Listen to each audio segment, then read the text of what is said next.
Good evening, everyone. Welcome back to Real Reds Talk, the authentic football fan channel dedicated to Manchester United.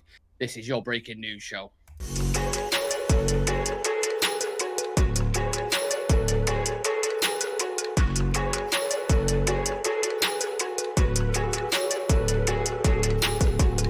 want plays out, and we want plays out. We want plays out, and we want plays out. We want plays out, and we want plays out. What's going on, everyone? We have another episode of the drama that is Manchester United on BBC, episode 8, De Gea failure. We've had a massive update from the Athletic on David De Gea's future, which, quite frankly, is just embarrassing. In my opinion, we're definitely going to touch on that. The financial situation at Manchester United, obviously the Q3 reports got reported about 12 o'clock today. I've discussed it slightly, but I want to discuss it with the lads who are on the show as well. And then there's been a few more updates on that from Kieran Maguire, Laurie Whitwell, etc. Sky Sports News have put an ownership update, if that's what you want to call it, and Samuel Luckhurst has as well.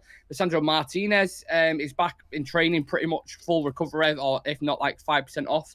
And then Adrian Rabiot's mother's been at it again, so we'll definitely touch on that as well. We was supposed to have someone with the letter A at the start of the name called Alice, with Alice Talks Footy, but that's going to be moved to the end of the week now. We've brought on someone who's just as legendary, who's a former member who's on the channel, with beginning with A as well, called Aaron. So yeah, equally as good replacement, let's say. How you doing, Aaron? Some parts of the channel would say a better replacement, but yeah, I'll leave that for another day. I'm trying to be nice. But nah, it's good, man. It's good to be back. And like I say, I haven't spoken to you in a while, man. So it'll be good to delve into everything. Yeah, it's pre-season, getting you back in, getting you ready, training. Up for, match fit. Match fit, yeah. One. Sam, how are you doing? You match fit? Fucking not. No, Jesus. Been a long day. Been a long fuck. I feel like Phil Jones at the minute. Just can't finish a training session. Not getting picked.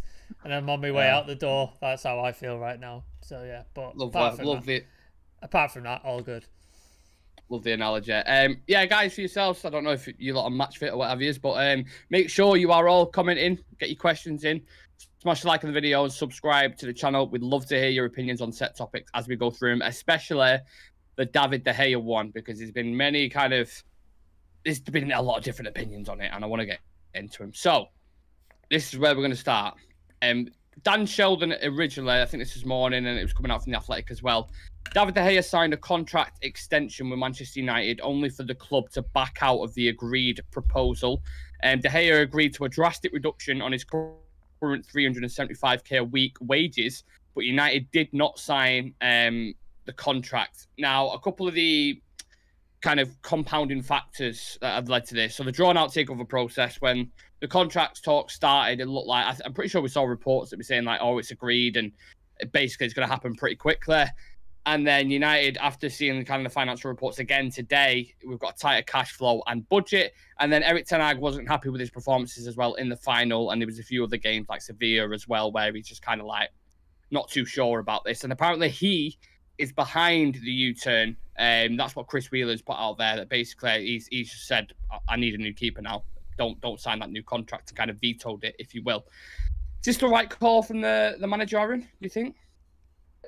Yeah, definitely. And I've said in the chat a few times, and I think it's been taken in the wrong context, where I was saying, I don't like the disrespect for De Gea, but it doesn't mean I want him to stay. You know what I mean? It's like, we do need to move on in a respectful way, and I think that this is it, man. Don't offer him a new contract, because what's going to happen if you offer him a new contract, he doesn't play in that, and then in a year's time he wants to leave, something like that. I'll just cut ties now. Just thank you very much. Like, off you go. I think Ten Hag's made a big call, but he's never shied away from a big call anyway since he's come through the door. So yeah, man, I think it's showing. Ten Hag's showing what he wants as well. So go get him a new goalkeeper. Don't be like trying to barter with De Gea or bring the wage down. See you later. Go get a new goalkeeper. But I rate Ten Hag for that. Definitely the right decision. Just a quick at the end. Go for it. I seen I don't want to steal anyone's thunder, but I seen that Brian Casey won the competition. Oh yeah. Shout out Brian Casey, man, because obviously I know the work that goes into doing the channel and that, but that guy's in the comments all the time, and he's in the chat all the time. So I didn't even look at the little caption that you'd put to the video when I watched it, and I was thinking, let Brian win, man, he deserves it, like, honestly. So yeah, you know what? Brian, man. Quite a lot of people have been saying that, and we've got our own sound, right? Well, it's now proclaimed to be Brian's sound, so I'll play it for you now, Brian. That one's for you, Brian. He already knows I've spoken to him. It'll be on next week, so looking forward to that, and big up to Brian. He's got a bit of a prestige name now in the chat. What a legend. Yeah. Sam, there's a lot of people who are talking about David De Gea, and I've seen a lot of comments online saying Ten Hag disrespecting him like he disrespected Cristiano Ronaldo. What would you say to that? In terms of Cristiano, I don't think he disrespected him, did he? Like, he what did he say when he came in? They asked him a question, what is the offer? He said goals. He didn't want to be around for pre-season due to personal issue. Whether he had that personal issue or not, we don't know. We'll probably never know, but let's just say he did. So he wasn't around for pre-season. He came to the Rayo Vallecano game, had that whole tweet about, the King's back. Came on, didn't really do much, and then left. And then he left at half-time, didn't he, with a bunch of other players. So there was strike one. Ten Hag gave him an opportunity and went, no, it wasn't just him, but can't do that, but gave him another opportunity. And when he did play, wasn't effective, didn't score goals. For Spurs, walked off the pitch, walked straight down the tunnel, gave up team. There's strike two. He took him out of the team, but then said, no, he served his punishment and gave him another opportunity back in the team. Again, wasn't effectual and stuff like that, and then decided to drop the mother of all bombs on a Piers Morgan interview, threw Ten Hag under the bus, threw players under the bus, threw the club under the bus, threw the Glazers under the bus, which I'm all right with and I agree with, and just set fire to every bridge that was in. So I don't understand how Ten Hag's disrespecting him there. Surely Ronaldo's disrespecting Ten Hag. Like, it doesn't matter how big you are as a player. If your boss is there, you respect your boss. You do as you're told for the contract that you're paid. And if you don't want to, then ask to be released or released from your contract. Like, it's that simple. So I don't think he disrespected Ten Hag. I don't think Ten Hag disrespected Ronaldo. With De Gea, he's been very clear that in the public he's praised him and said he wants to be part of the team, but he's also made it clear that he may not be first choice next season. He said that. So he made his intentions clear, and he was prepared to let him stay under the auspices that he would maybe not be first team and somebody else would be brought in. So he was honest with him. He was up front with him, saying, this is what's going to happen. We're going to offer you a low wage. We're going to give you this. That's take it or leave it.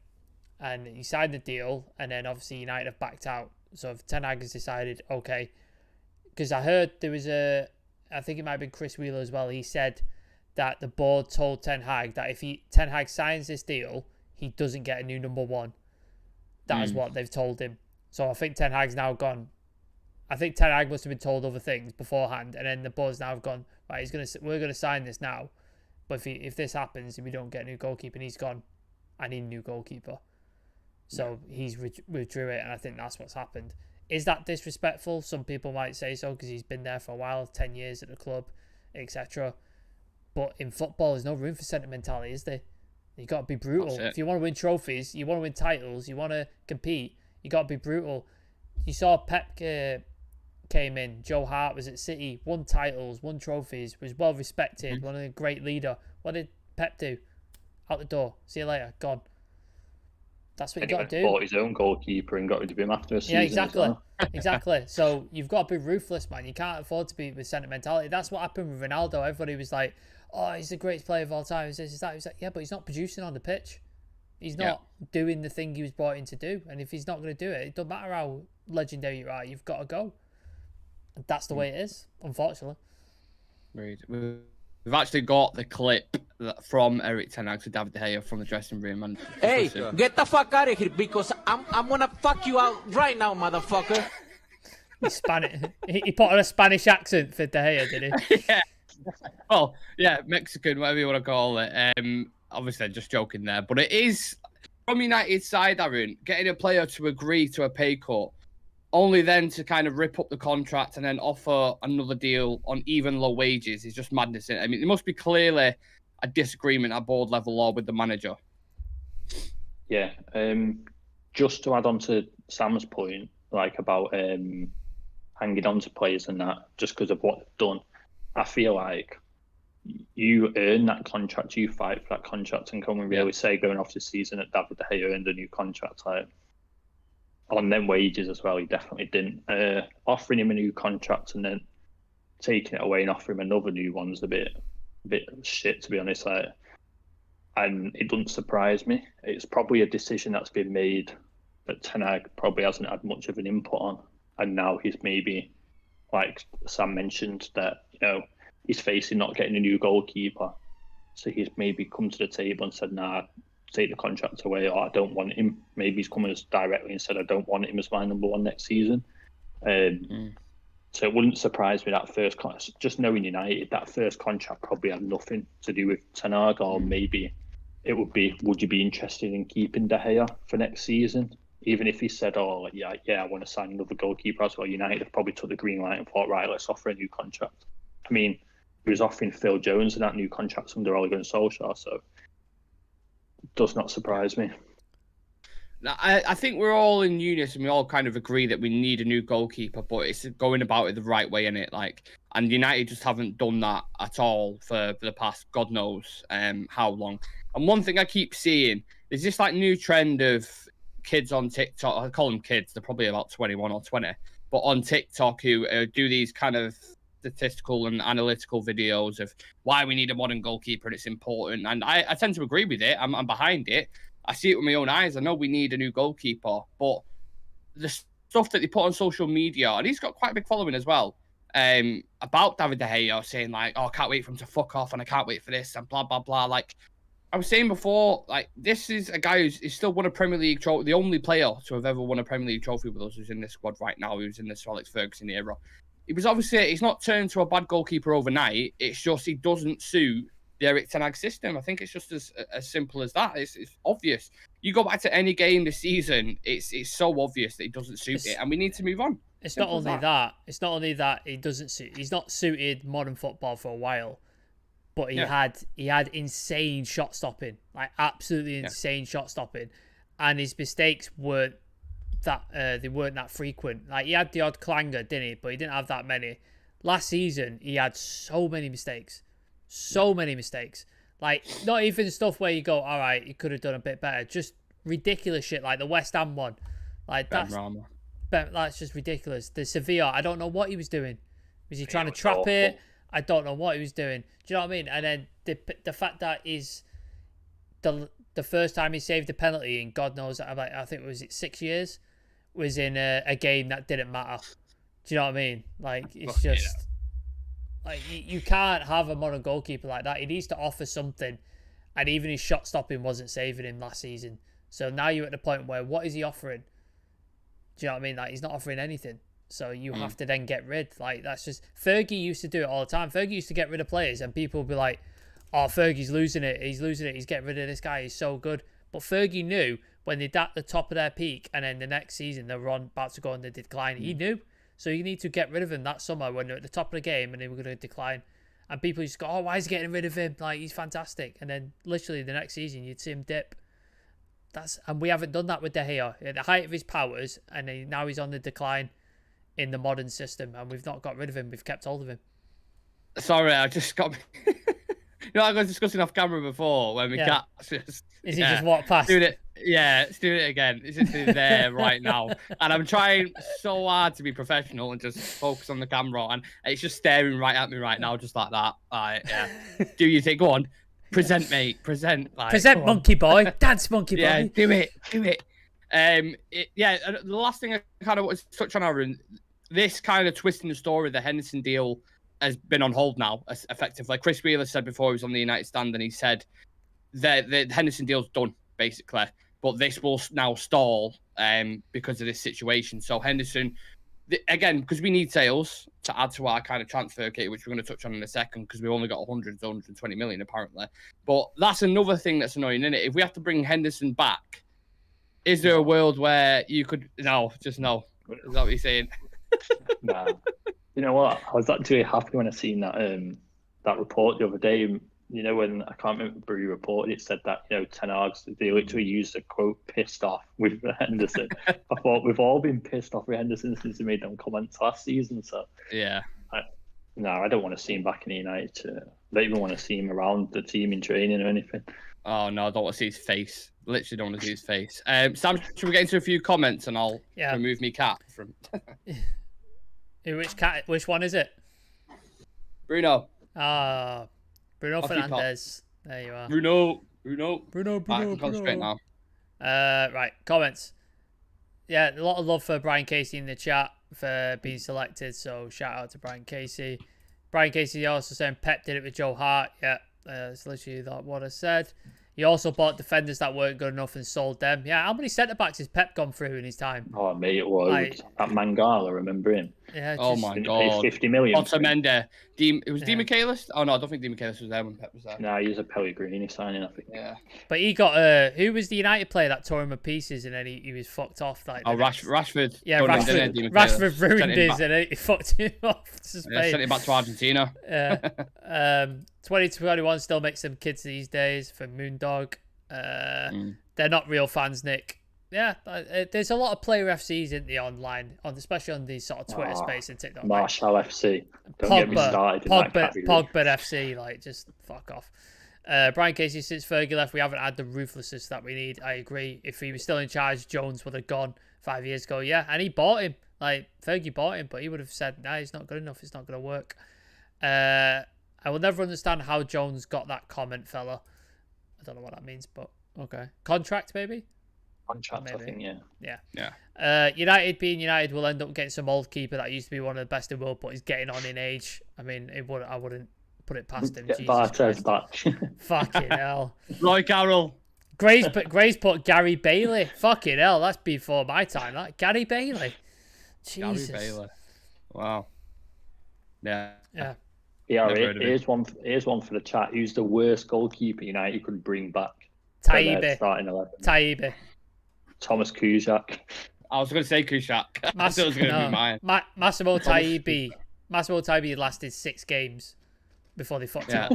I don't even think he qualifies for that. He was awful. Awful. Yeah, Gray's just put Taibbi in the chat as well. Mate, honest to God, he was one of the worst things I've ever seen in my life. He was fucking abysmal. Yeah. Well, given the current financial situation, we might have to bring fucking Taibbi back out of retirement because it's looking like. So this is Martin Ziegler's chief sports reporter for the Times, and he said Manchester United have a spending pot of 100 million to 120 million for new signings this summer, but anything above that would have to be funded by selling players. United's cash down to 73 million according to latest figures, but there will be money for Erik ten Hag to spend on new players this summer, with lower 120 million budget blamed on FFP restrictions. But then The Athletic reported that we have a credit of 260 million pounds. So I have no idea. This might come as a surprise to some people. I'm not a financial expert. I don't have a clue. But if we've got 100 to 120 million pound budget, like that's without player sales, that's barely 2 players. So if you go get Mason Mount and you sign, I don't know, Rasmus Højlund, let's say, if you can manage to get him for like, that's it done. Well, so what do we do? Because it doesn't look like we're going to sell any players. The rest are going on that credit card, aren't they? Like they were last summer. Like every player we bought last summer was on the credit card. Anthony, Lisandro, Malacia, Eriksen was obviously a free. So Casemiro, they were all on a credit card. So I think I've read in The Athletic, there was 220 million outstanding in transfer payments United have got right now. So that's how much we've got in outstanding payments. So I think any player that doesn't come out of that 120 is going to go on that credit. I think that's why the Glazers are hesitant to buy anyone until the June 30th deadline, because once the June 30th deadline, they've wrote off that quarter free, and then anything they put on the credit line isn't going to count towards the rest of the year.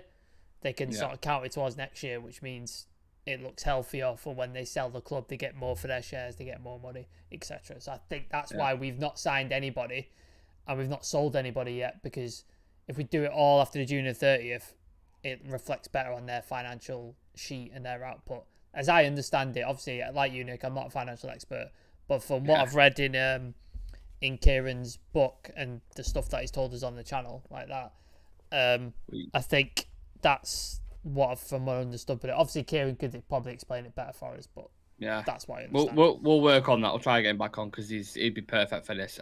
He actually did put a tweet out that said, whilst it's good that Manchester United have wages under control at 50% of income, the gross debt is at £728 million, which is the highest since 2010. Since then, the club has listed on the New York Stock Exchange to repay some loans. But just as I'm not going to ask any questions about this because, again, we're not financial experts, Aaron. But have you been worried about this transfer window, just to say the least, going into it? Because it looked so promising, hasn't it? Yeah, just because we have no clarity over it. Like, you know, we could have a month ago, we could have had like 3 potential budgets: a budget under Glazers, budget under Sir Jim, and a budget under the Qataris. So it's like, does Ten Hag even know how much? Does he even know how much money he's got? You know what I mean? Like, are the board like Richard Arnold and that just sat there with, like, we don't know, because they don't know. Something could get announced next week. Something could get announced tomorrow. Like, everyone's in limbo at the minute. Fans, obviously, manager and that.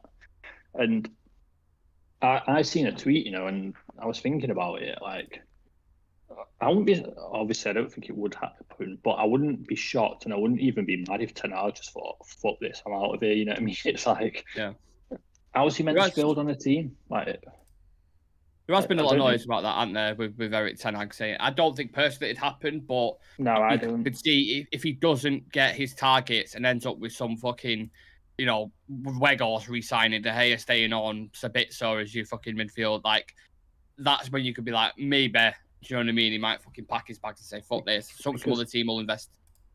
Obviously, he's won a trophy, got to a final, finished in the top 4, and it's like, we're in the same position as last summer. It feels like all the signings are passing us by again. Like, everyone's doing bits of deals here and there, and just so slow to everything again. Yeah, absolutely spot on. And we were saying on the show yesterday, it feels like we're back in 2022. De Jong, battling with De Jong again. Ownership, sell the club, missing out on targets. You're absolutely spot on with that. And it does, this is what it stems down to, Sam. I mean, I don't know how many times we've been on the show and said we're fed up with these fucking owners. It must be over 1 million times. If we had a quid for every time we did it, we could, you know, probably wouldn't have to sell Zidane Iqbal. But yeah, we've had a slight, I say, ownership update. It's not really, but the Sky Sports have put this out. So the Glazer family are still considering bids from Sheikh Jassim and Sir Jim Ratcliffe for the sale of Manchester United. Summer recruitment will also not be impacted by the sale. Samuel Luckhurst put out as well, today the club will publish its result for the third quarter to March the 31st. Obviously, that's already been done.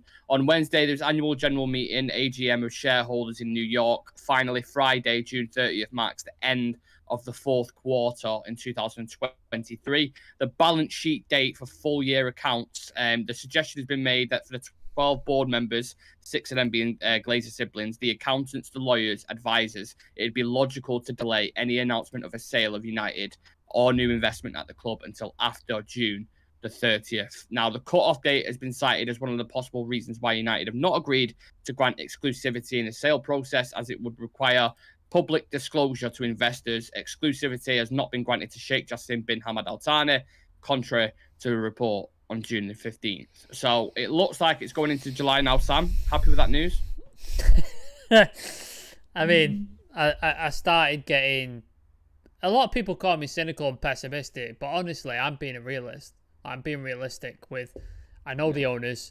I know what they're like. I know how much they drag shit out. I know how much they're indecisive and they don't like to make decisions easily or quickly or decisively.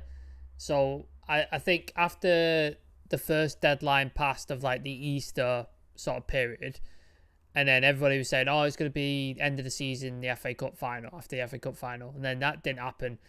At that point, I was like, right, this might drag on until next season. Like, we might be next season and we still be under the Glazers before we get any sort of resolution. So for me, I don't see it ending anytime soon. I think it's going to go, and it's going to go until the Glazers decide. Yeah. I don't know about you, Aaron, but... Sorry, Sam. Yeah, I think they're just going to decide until what they want.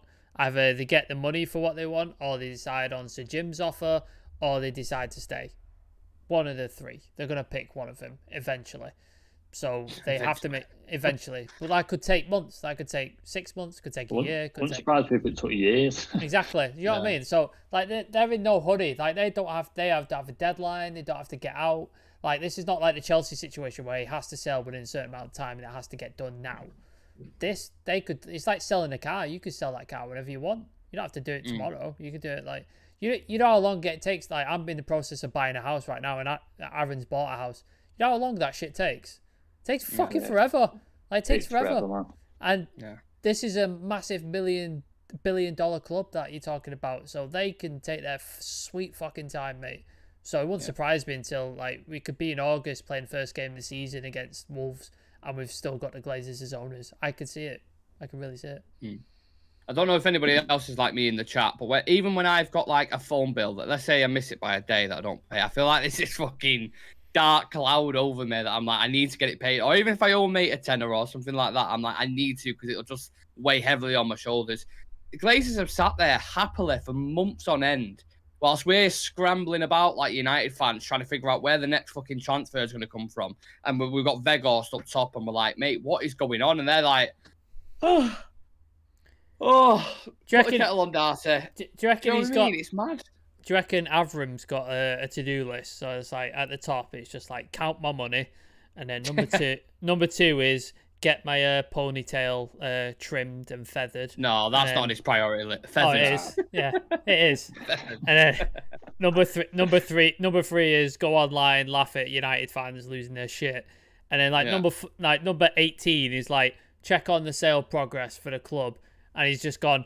I can wait till tomorrow. Fuck it, I can't be asked. That's just every day. Every day. There's just a side note next to it saying day 23 and I still can't see my penis, unfortunately. Yeah, pretty much. Oh God, absolute bellends. Can't stand every single one of them. I remember when I seen a report on Twitter and I just thought it triggered me so much. Yeah, I just had to get off Twitter. Yeah, it was something about Avram Glazer's like notoriously slow at making decisions and sometimes can take up to 6 months to decide on something. I just thought, mate, this bastard's been deciding whether to put that rat's tail off first before selling United. That'll still be on his head by the time he sells United. I'm telling you now, it'll still be there. What an absolute fucking mess! $6 billion. Manchester United. $6 billion in your pocket, and you still can't look in the mirror and go, "This needs to go." This needs to. It doesn't make sense. No. Someone make it make sense. How can you look in the mirror? You've got billions in the back. You own Manchester United. Looking great, mate. Yeah. Looking great. And you go, like licking his eyebrows and that. Yeah, he's got that, and you go, yeah, mate. It's a bit of a. Do you drop a lollipop on the rug and it's got a bit of hair on it? That's what it looks like the back of his head. Just looks like little bits of cat hair stuck to it. What a guy, man, honestly. If I was fucking Sheikh Jassim, I would have thrown a next billion in there to be the one that cuts it off to get a pair of scissors. Yeah, a clause. Yeah, I'll give you an extra billion if I get to cut that little rat. I do it on a live as well. So all United fans will donate to that. In a set, just sell out Old Trafford in the centre circle. Yeah, with a big screen. Out. Yeah, it's fucking. It's like, chuck the hair in the crowd. Just like fucking.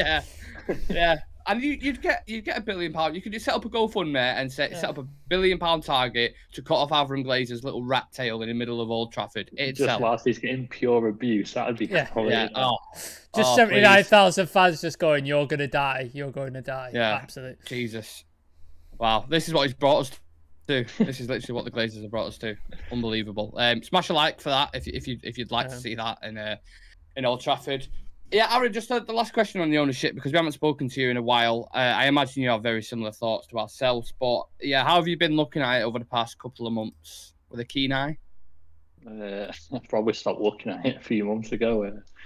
It's just like everything United, man. They just take the excitement and take everything out of it. It's like to the point where you hate it. Like last year, like I hated De Jong, and I didn't even have a problem. Like, mate, think how I felt. I had to make 1,000 graphics about him every fucking day. It was just like non-stop.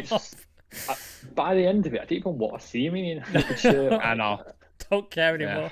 Same with Sancho though, wasn't it? Like when we were signing Sancho, it was like Bruno. by the time we actually got him, it was like, it's like Bruno. It was like looking in the summer they didn't sign him. Then they dragged it out to January, and then I'm sure they said it was like 60, 70 million.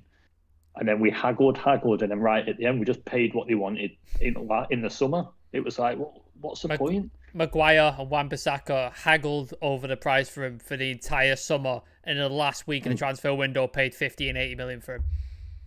And it's exactly what we're going to do with Mason Mount. I bet you. Yeah. I bet you. I agree. We'll be like, oh, this is a final offer, take it or leave it. But will you take another 5 million? That's what it'll be, 100%. Ballon d'Or clause or something. Just with the ownership, man, I'm kind of just bored of it now. Like, I don't even have a preference now. Just someone buy it and get rid of them Glazers. Please, anybody. Yeah, anybody. You can't be worse than these lot. You really can't. I'd take Mike Ashley sat there in his United shirt and his belly out. I'd take that. Well, here's a question for you: is what do you? It's slightly more. It's hypothetical and it's very long-term vision. But what do you see life like post Glazers? After they've gone, what's it going to be like? I can't imagine. I can't. I don't. We're going to be talking, and we'll be like, "Oh no, a transfer's done."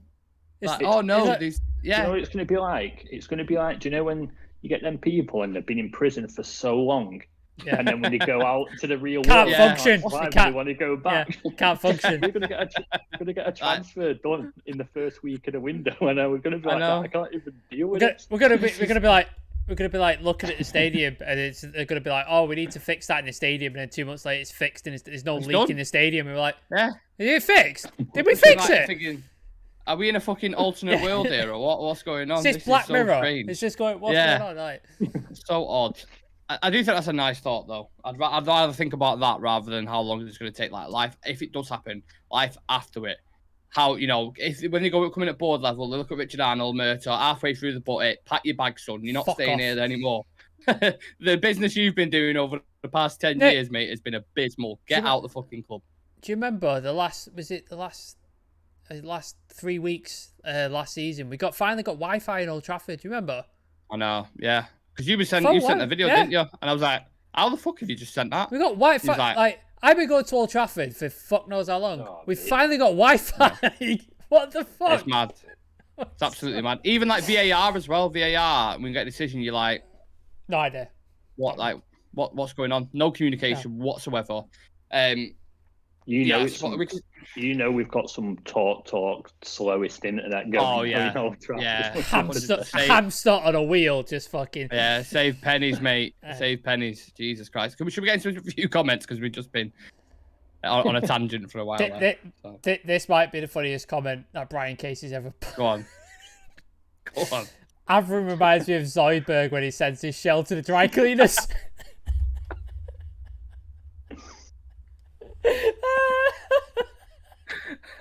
That is a belting comment. Oh, fuck me. That deserves a soundboard, but not the one he usually gets. I'll give you an even better one than that when I can find it. Fuck when it decides to pop up. I'll give you a special. Oh yeah. Yeah. There's that. Oh Jesus Christ. Top by 200. United won't have a new one until after the season starts. I agree. Even if there's a preferred buyer, Prem's got to do their checks and it won't be fast. Yeah, that is. Brian Casey, honestly, won't be surprised if they tried to do another round and squeeze out another couple $100 million. Yeah, absolutely. Yep. Honestly, can't see leaving if the Glazers sell 100%. That's like taking a cyanide pill just before realizing you're being saved from a spaceship which was running out of air. That is a hell of a metaphor from Gray there. Jesus Christ. Serious metaphor, isn't it? Vince Bullock, say by the time we get there, we could have had Harry Kane and Declan Rice, but now Harry Kane's probably gone to Bayern. Declan Rice is going to be at Man City. Says it all. Yeah, absolutely. And then that's called institutionalization. That's what Aaron was referring to. Yeah. I'm reading. The next Sonic film, I wouldn't put Jim Carrey as Dr. Robot. I'd put in Aaron Glazer.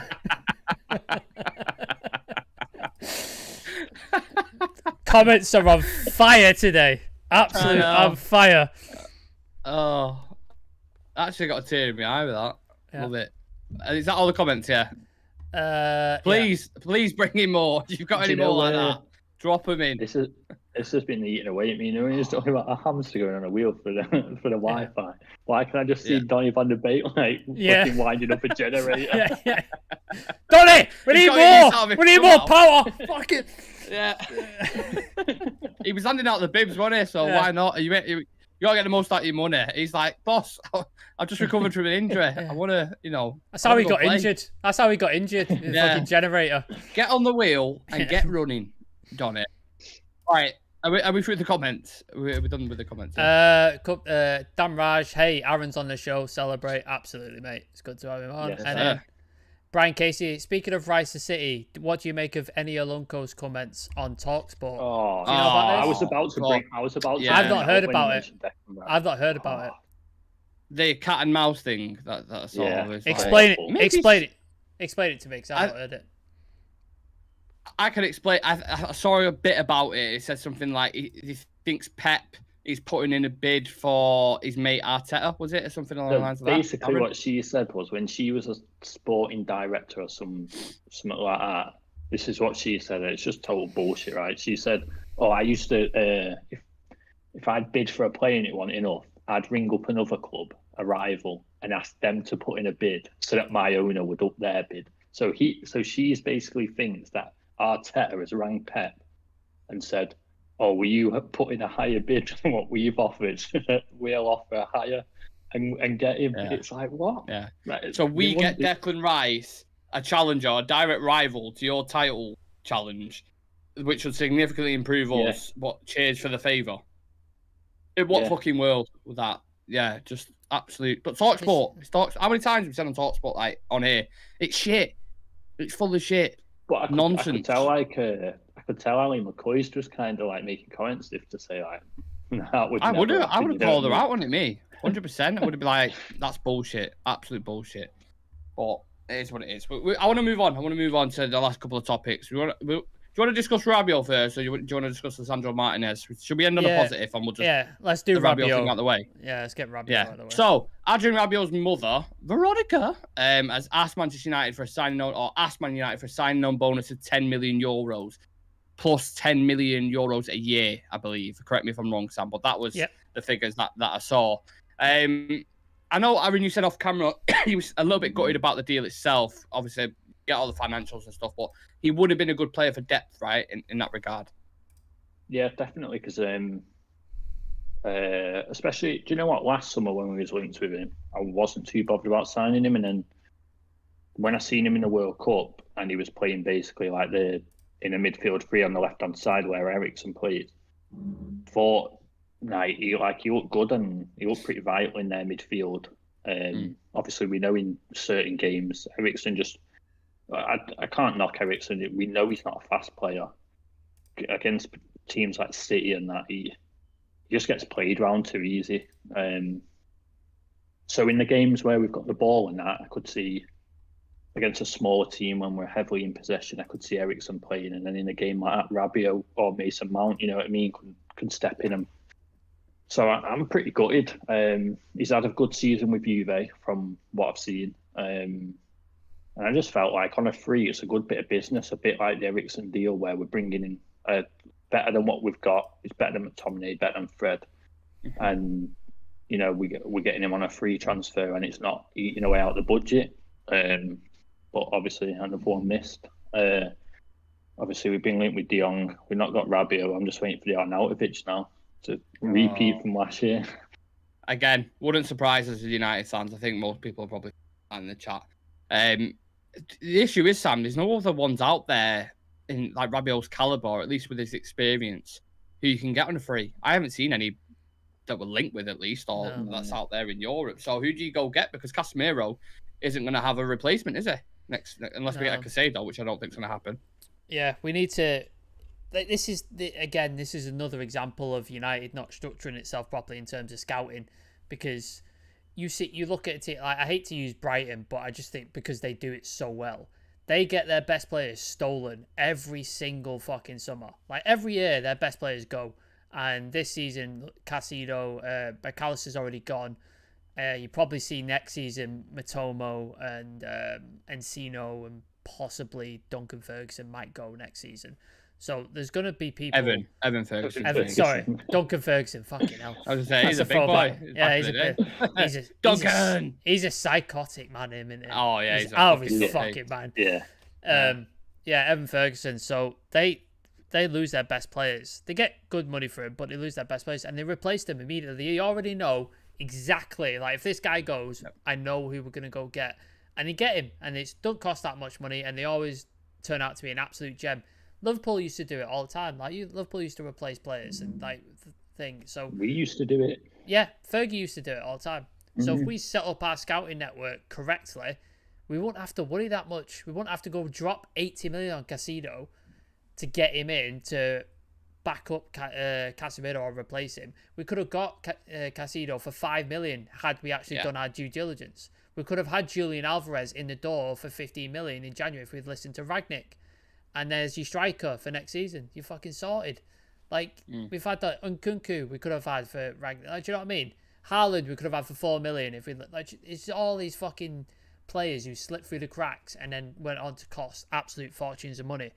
If we just sorted out our scouting system, we could do this really easily. We've got the money. One of the richest clubs in the world. We've got supposedly the best things in the world. Like, I know Ed Woodward was referring to as Disneyland. Like, we should have these capabilities to be able to scout players in countries and leagues that most people don't know about, get them for a relatively low fee, and then develop them. But, like, we don't. Like, Ahmad is probably our best prospect who's not in the first team at the minute, and we paid quite a lot of money for him. Like, good player, no doubt, but we paid, what, 35 million? Was it 40 million? With all the add-ons, it was 35, yeah. Do you know what I mean? Like, that's not a mega deal, is it? Like, he's a great player, no doubt, but it's not a mega deal. Yeah, and like expensive. Palestri, jury's out. Don't know. Like, could be a thing. And then Garnacho was probably the only one where we've got him young from Atletico's academy, and he's worked. That's probably it. So it's just like we need to be better at that. If we got better at that, we'd be able to replace these players, no problem. We'd find a diamond in the rough striker like Julian Alvarez, bring him in, develop him. Sorted. We'd be able to find a Casido, be able to find a defender, a centre back, a Kim Min Jae before he went to Napoli. Do you know what I mean? We'd be able to do that, but we're just stupid and we just spunk money on stupid shit and just go, oh, get Angel Di Maria, get Cavani, like 4 years past his prime, bring back Ronaldo. Like, it's just stupid shit. Like, if we started scouting, we'd be in such a great position, and we haven't done it.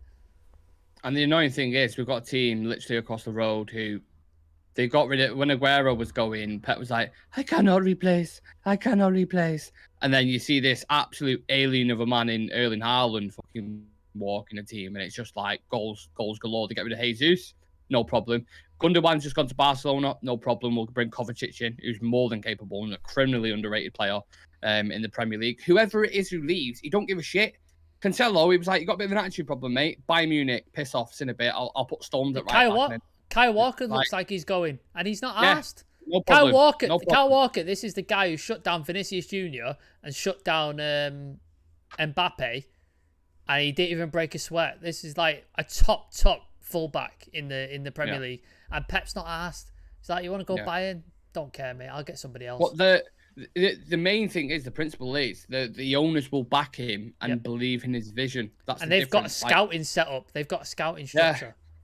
You look at this thing with De Gea now, and the board are like, oh, we're not entirely sure. And Ten Hag's like, mate, it needs to happen. In order for me to progress and this team to progress, go forward, I need a modern goalkeeper. Well, we're not sure about the finances and the funds. What are we doing? And what are we doing? Thinking about bringing back Dean Henderson, who slagged the club off in an interview. And that's what we're going to do. I even want to meet Ten Hag because he's trying to convince me to stay. Yeah. Oh, he don't want to see me play. He don't want to see me. Once he sees me with that ball, honestly, he's gonna want to keep me. Yeah, what a mess. Again, we got off on a slight tangent from Rabiot. But yeah, we'll read a few couple comments out and then we'll get into the last topic that's on the table. Yeah, should have paid the 10 million. I think that Brian Casey for Rabiot. So, interesting. But then Vera Ajeki, it said Rabiot's a red flag. Glad we avoided. So people are split on the Rabiot issue. Interesting. Adidas out from Lucky Singh. No more shirt sales. Yeah, I'm with that. I'm with that. Yep. Moondog, which team just signed the 18-year-old Japanese striker for 5 million? Do we know who that is? Nope. Not sure. No idea. Rico 63. Hi all. How's it going, Rico? Hope you're well. Vince Bullet, the home shirt is very nice, but the prices are absolutely stupid. 80 quid for the replica, but 95 for the player on the back. Also won't refund anyone if players leave or have a number change. I mean, mate, DHgate is your friend. Get a replica from China. Yeah. Problem Very solved. new road, mate. If you know, you know. They shut it all down, you know. Like, they've shut the entire... Oh, have they? Yeah, they raided I like, a haven't been bunch in. of them and just shut them all down. Yeah. It just shows that they have proper scouting and recruitment set up in reference to City. And then Vince Bullet, I'm not buying a shirt until they're officially gone. Yeah, with that. And then Rico63, Kane to Bayern, thoughts? Yeah, well, 70 million euros. Would it surprise you if Daniel Levy sold it?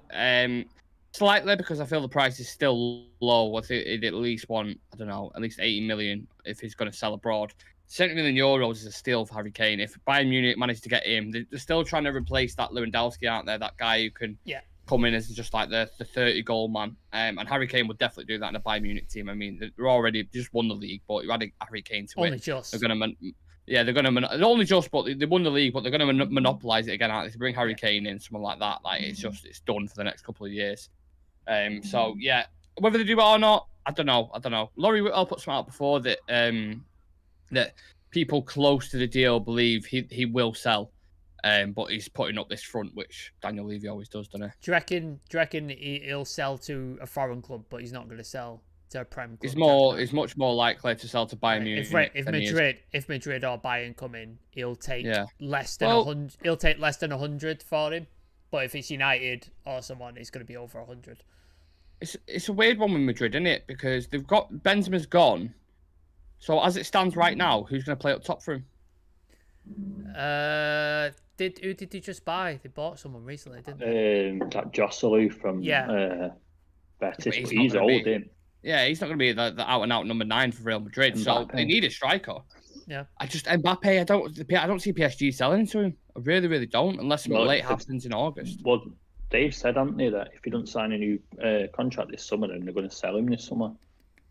That's what Fabrizio said. That's their stance on it. But Mbappe saying he's staying, didn't he? He said, I'm not leaving this summer. Like, I'm going to stay. But then PSG are saying, if you don't sign that contract, we're not losing you for free. Yeah. What a mess. What an absolute mess. I don't know what Real Madrid are going to do. Maybe they might go in for Kane. I'm not sure, but yeah, no idea. I think he'll end up staying and then leaving on free and then going to whoever it is. I think if he stays this summer, he signs a new deal with Spurs and then that's it. He's fucking... I don't see it. You know what? Even if he does go on a free next summer, I feel like if he doesn't move this summer, he's kind of missed the boat. You know what I mean? Yeah. It's like, I thought he did last season with City. I thought that was like, that's it. You missed the boat now. But I feel like he'll sign with someone on a free, but it's like it's a bit too late. Then I feel like you're coming up to 31 or 32 or whatever it's going to be, and it's just not the same as what if he'd have moved last summer or this summer. I feel like you'll get some quality years out of him. I feel like you only get like 1 or 2 if he moves next year. He wants that Prem record, don't know. That's the thing. I think he wants to stay in the Premier League and do that, but I don't know. That's going to be another saga that we'll keep hearing things about until anything actually gets sorted on it. Like, as long as he's still Tottenham, got a year left on his deal, United will always be. I did see a thing though. Do you think United might?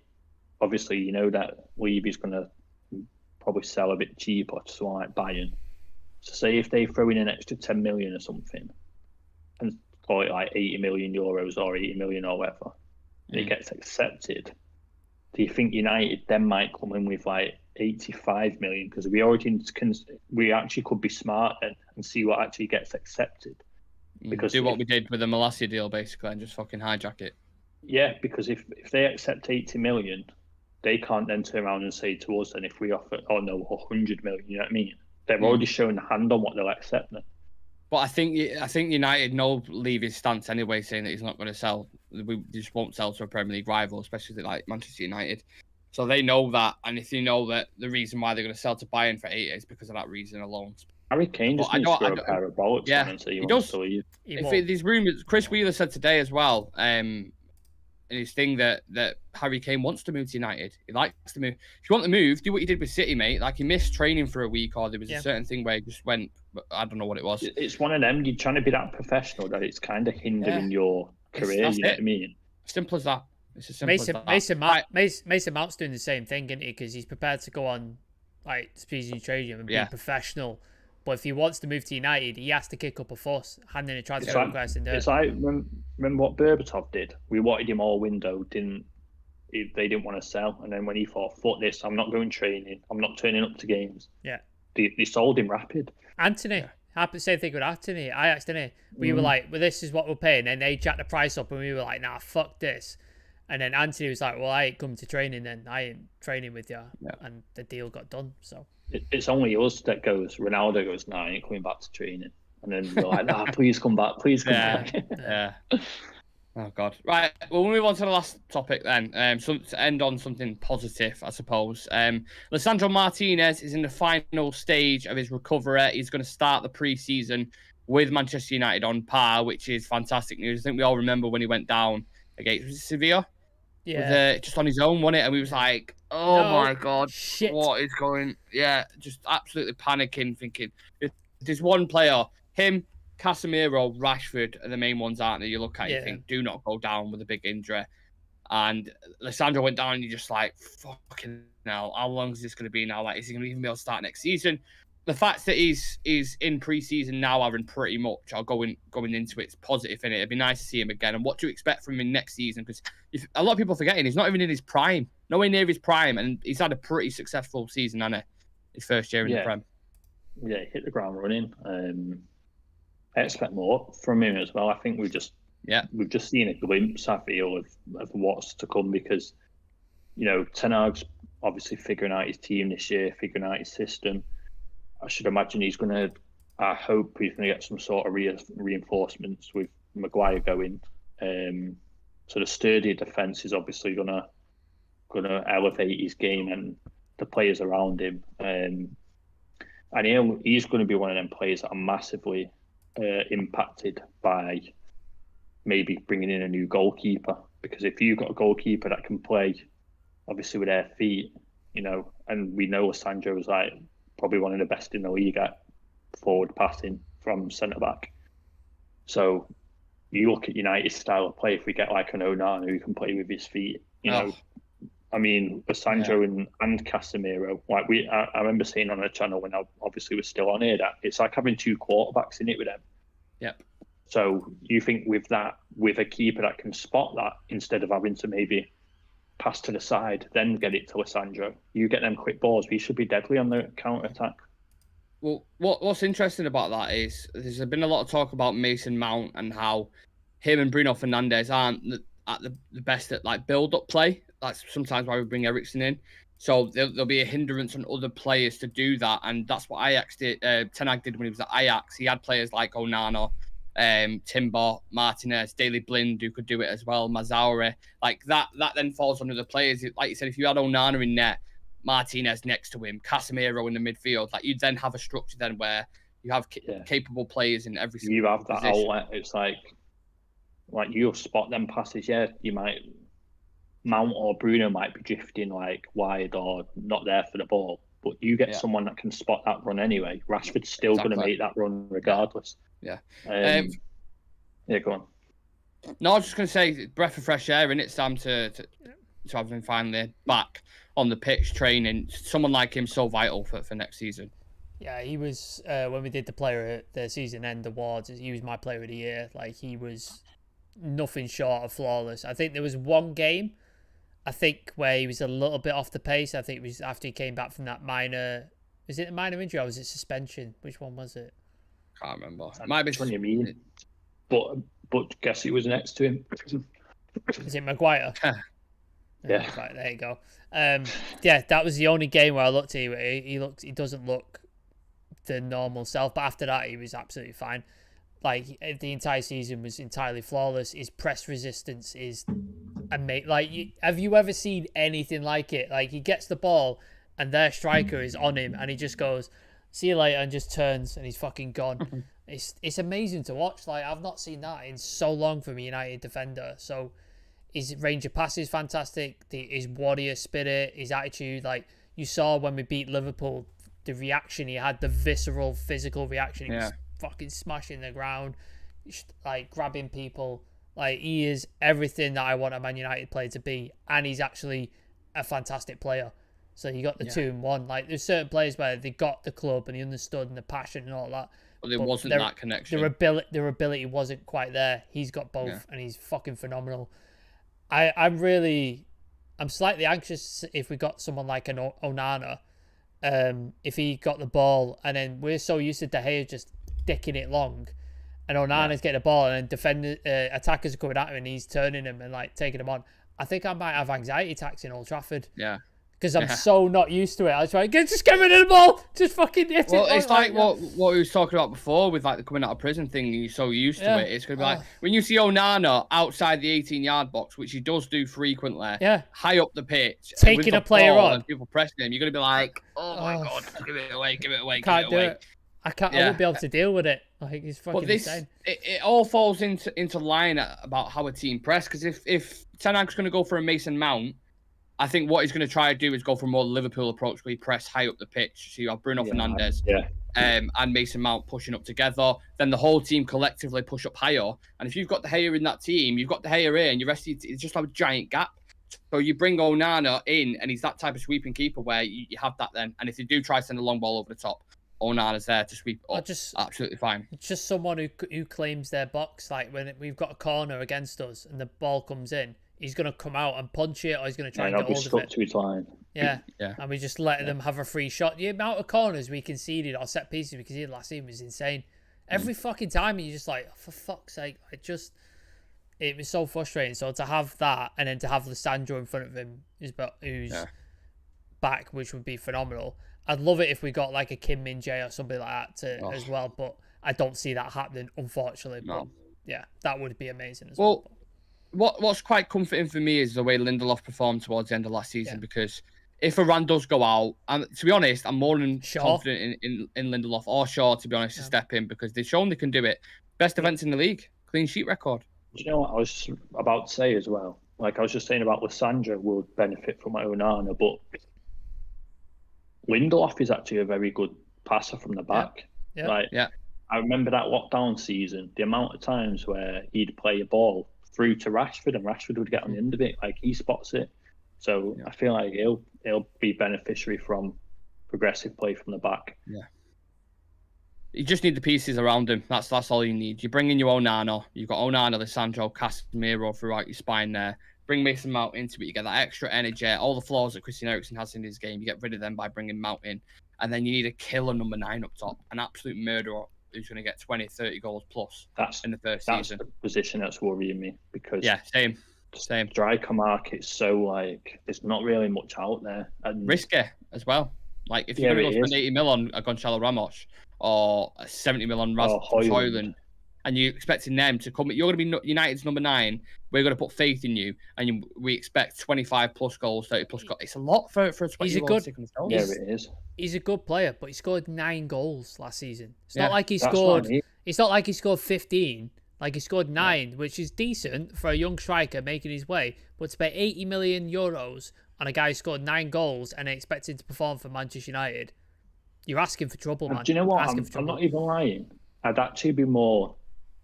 I'd be happier with a signing someone like Ivan Toney or something like that over Højlund, because it just feels like a massive risk. It does. Yeah. Well, with the striker search and player search and whatever it is you want to call it is ongoing for the rest of the summer. We still haven't signed a player yet. We ain't going to sign a player until after June the 30th. So that's nice. And then we've got 12 days until pre-season, which is absolutely fantastic. Ten Hag sat there saying, everything I planned, every single thing I planned for this summer has just gone in the fucking bin, basically. It is. As simple as that. God knows what happens with the De Gea situation. We'll try to keep you guys updated on that as much as we can. If anything breaks live about anything, ownership, De Gea, striker, God knows, whatever we United. This is, we talked at the start, we said at the very start, this is a drama. This is an ongoing omnibus, if you will, of United shit that's going to happen. So let's see what the next chapter offers, what's next in store for Man United. I'm sure we'll be talking about something groundbreaking tomorrow. That's absolutely ridiculous. Let's see what happens. But thank you to everyone who's tuned in. Really appreciate every single one of you, and I really mean that, for constantly tuning in. Congratulations to Brian again. We'll see you next week on a live show with us. Looking forward to that. And then, yeah, loads of stuff coming up. We've got Jay Motti on the show on Thursday night. We've got Adam returning from Naples, who's been basically harassing Coldplay around the world. So it'd be nice to have him back on and have a chat with him about United. And then we should have Alice, who was supposed to be on tonight. She had some stuff that she needed to do towards the end of the week, and then loads of stuff over the weekend. So as always, make sure you smash and like the video, subscribing to the channel, and if you want to become a Real Red Ultra for exclusive content, a badge next to your name, and a chance to feature on the show, click the join button next to the notification bell. Sam, have I missed anything? No. Follow us on all the socials: Instagram, TikTok, Twitter, all the good stuff. We're trying to push that. I think we're like close to 1,500 on Insta. What are you on TikTok now?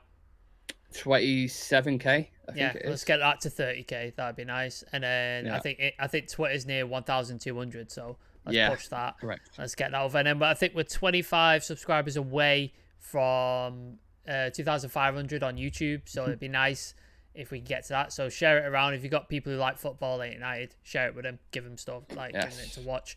Shout out to everybody, all the Real Reds Ultras in the chat. Like, it's so nice to see you guys show up every fucking time we do a show, and in your numbers, asking great questions, funny comments, all that sort of stuff. Nick is saying, make sure that cat gets sorted out, Nick. That is from Grey 100. Make sure that cat gets... Oh, she's all right. She's chilling under the table now, chewing a balloon, so she'll be okay. Hopefully she doesn't choke, but she'll be all right. And last but not least, a big, obviously, thank you to Aaron. It's been really nice having you back on. A fresh, different perspective as well. It's been a hot minute, and make sure you're not a stranger, man. Yeah, man, I was about to say, I'll make sure I'm not a stranger. I'll make sure I keep checking in every so often. And yeah, man, if you're in the chat and you ain't subscribed, come and join me and Brian and that, and be a real Reds Ultra. Might get on the show one day. Yes, sir. Yeah, if you've got anything you need to get off your chest, Aaron, in future days, just give us a holler and I'm just going to let it build up now. Let it build up, and then we'll get you on. And just go... There you go. Next show, we just label Aaron's therapy session. Yeah, and then just vent. Whatever you need to do, vent. Like we all do as United fans. Right, guys, we're going to leave it there. Take care of yourselves. Have a lovely day. We'll see you tomorrow. Probably a morning show and an evening show as well. So make sure you come and join us. And, take care of yourselves. Peace. Peace.